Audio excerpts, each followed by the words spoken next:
Supreme court ने एक महत्वपूर्ण फैसले में चुनावी बॉन्ड योजना और उससे जुड़े सभी संशोधनों को रद्द कर दिया है। केंद्र सरकार ने 2017 में इस योजना को शुरू किया था, जिसके तहत कोई भी व्यक्ति SBI से चुनावी बॉन्ड खरीदकर किसी भी रजिस्टर्ड राजनीतिक दल को गुप्त चंदा दे सकता था। लेकिन अदालत ने माना कि यह योजना सूचना के अधिकार और समानता के अधिकार का उल्लंघन करती है। अदालत ने 5 बड़े प्रशासनिक और विधायी अधिनियमों को असंवैधानिक घोषित किया है। इनमें पूरी चुनावी बॉन्ड योजना, जन प्रतिनिधित्व कानून 1951 में किया गया वह संशोधन शामिल है, जिसके तहत पार्टियों को चुनावी बॉन्ड के जरिए मिले चंदे की जानकारी चुनाव आयोग को देने से छूट मिली हुई थी। इसके अलावा आयकर अधिनियम 1961 में किया गया वह संशोधन भी शामिल है, जिसके तहत चुनावी बॉन्ड को 20,000 रुपए से ज्यादा के स्वैच्छिक योगदान की श्रेणी से बाहर रखा गया था, जिसके लिए पार्टियों को दानदाताओं का रिकॉर्ड रखना होता है। कंपनी अधिनियम 2013 में किया गया वह संशोधन भी शामिल है, जिसके तहत कंपनियों को उन पार्टियों के बारे में जानकारी देने के प्रावधान को हटा दिया गया था जिन्हें वो चंदा देते हैं। इसके साथ ही सुप्रीम कोर्ट ने कंपनी अधिनियम 2013 में किया गया वह संशोधन भी रद्द कर दिया, जिसके तहत कॉर्पोरेट चंदे की सीमा को हटा दिया गया था।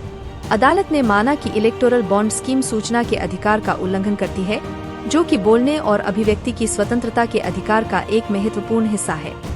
अदालत ने कहा कि अगर नागरिकों को राजनीतिक दलों के फंडिंग के स्रोत के बारे में अंधेरे में रखा जाता है, तो वे स्वतंत्र रूप से वोट देने के अपने अधिकार का इस्तेमाल नहीं कर सकते।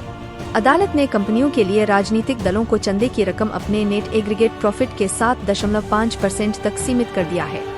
सुप्रीम कोर्ट ने कहा कि असीमित कॉर्पोरेट चंदा और घाटे में चल रही कंपनियों को चंदा देने की अनुमति समानता के अधिकार का उल्लंघन करती है।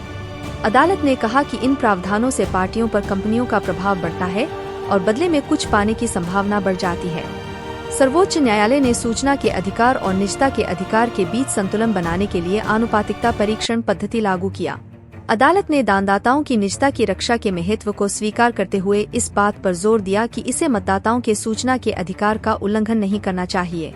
अदालत ने सरकार के इस तर्क को भी खारिज कर दिया कि इस योजना का उद्देश्य काले धन पर लगाम लगाना था। अदालत ने कहा कि इस उद्देश्य को हासिल करने के लिए कम प्रतिबंधात्मक तरीके भी हैं।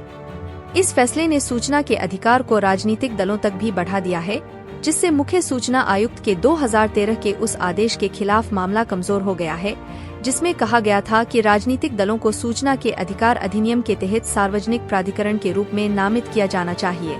अदालत ने चुनावी बॉन्ड योजना के विकल्प भी सुझाए हैं, जैसे कि चुनावी ट्रस्ट जो दानदाताओं को की पहचान गुप्त नहीं रखते और चुनावी खर्चों के लिए सार्वजनिक फंडिंग। निष्कर्ष के रूप में सर्वोच्च न्यायालय के इस ऐतिहासिक फैसले ने इलेक्टोरल बॉन्ड स्कीम और उससे जुड़े संशोधनों को रद्द कर दिया है, जिसमें सूचना के अधिकार और समानता के अधिकार के उल्लंघन का हवाला दिया गया है। इस फैसले के भारत में राजनीतिक दलों के फंडिंग और चुनावी प्रक्रियाओं की पारदर्शिता पर महत्वपूर्ण प्रभाव पड़ने वाले हैं।